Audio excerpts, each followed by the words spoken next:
नमस्कार दोस्तों, मेरा नाम है एडवोकेट त्रिभुवन कौशिक और आप लोग देख रहे हैं मेरा वीडियो ब्लॉग।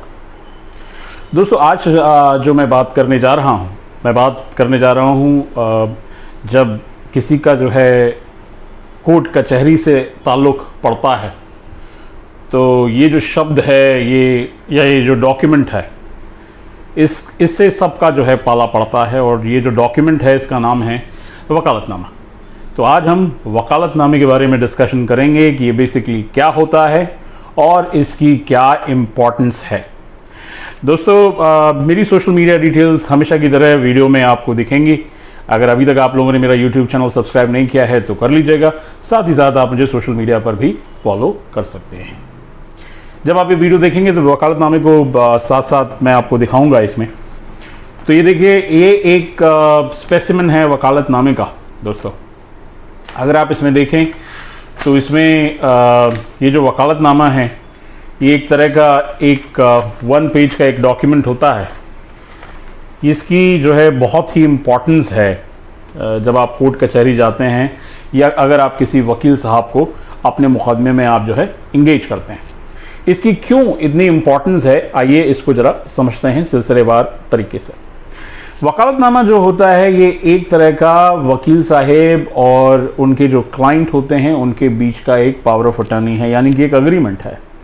और जब भी आप किसी क्लाइंट को कोर्ट ऑफ लॉ में अगर आप रिप्रेजेंट करते हैं तो फिर आपको जो है जिस क्लाइंट को आप रिप्रेजेंट कर रहे हैं उसका जो है आपके पास ये वकालतनामा होना चाहिए।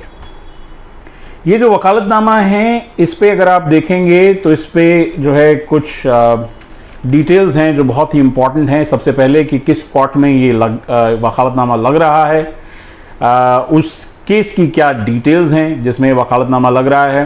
साथ ही साथ आपको जो है आप चाहे पिटिशनर या रिस्पोंडेंट या फिर अक्यूज पर्सन या स्टेट या जिस भी पार्टी की तरफ से आप जो है रिप्रेजेंट कर रहे हैं, आप चाहे प्लेंटिफ की तरफ से हों, डिफेंडेंट की तरफ से हों, आपको जो है यहाँ पे उसको स्पेसिफाई करना होता है। साथ ही साथ इस पे जो वकील साहब हैं उनके भी क्रेडेंशियल्स होते हैं।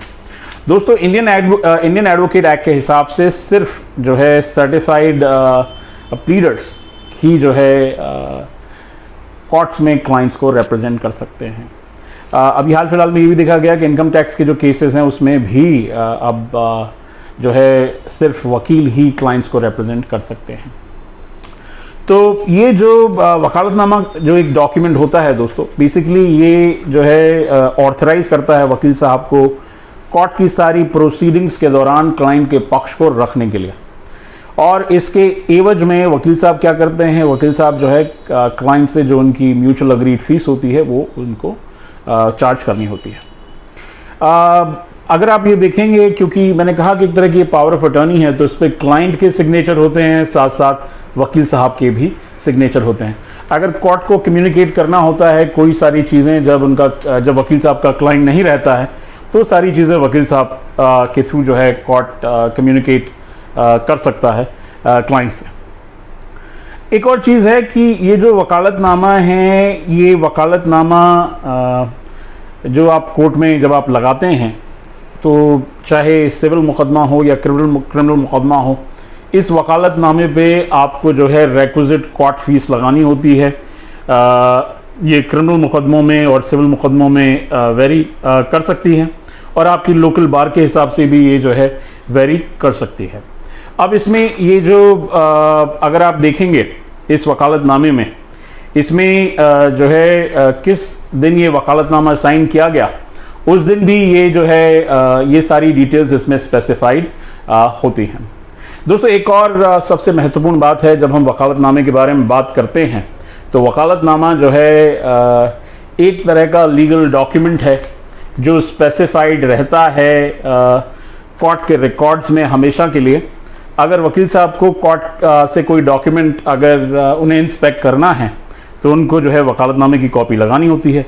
यहाँ तक कि जब आपको अपने क्लाइंट से, यानी कि अपने जिनका आप जो है मुकदमा लड़ रहे हैं, अगर आपको उनके साथ जेल एट्सेट्रा में विज़िट करनी होती है तो ये वकालतनामा आपको इसकी कॉपी लगानी पड़ती है, क्योंकि इसके बगैर जब तक आप ऑथराइज प्लीडर नहीं हैं, क्लाइंट ने जो है आपको ऑथराइज नहीं किया है, तब तक आप जो है ना तो अपने क्लाइंट से मिल सकते हैं और ना ही उस क्लाइंट के बेसिस पे आप जो है प्रैक्टिस कर सकते हैं। दोस्तों एक बहुत इंपॉर्टेंट चीज़ है, इंडियन एडवोकेट एक्ट के आने के बाद में आपने देखा होगा कि बहुत सारे ऐसे लोग होते हैं जो लोग सर्टिफिकेट ऑफ प्रैक्टिस उनके पास नहीं होता है और वो लोग जो है छोटे कोर्टों में यानी कि मुंसिफ कोर्ट एक्सेट्रा में जो है वो अपीयर करते हैं। तो अब जो है बगैर लीगल डिग्री और बगैर सर्टिफिकेट ऑफ प्रैक्टिस क्लियर किए नए वकील जो है कोर्ट ऑफ लॉ में अपीयर नहीं हो सकते हैं और ये जो वैलिड वकालतनामा है इसकी अहर्ता तो हमेशा रहेगी। तो दोस्तों ये था मेरा एक छोटा सा video blog. I hope I was making some sense to you. Just to recap, किसी भी मुकदमे में सिविल या क्रिमिनल में अगर आप वकील साहब हैं और आपको क्लाइंट को रिप्रेजेंट करना है तो आपके पास जो है साइन वकालतनामा होना चाहिए।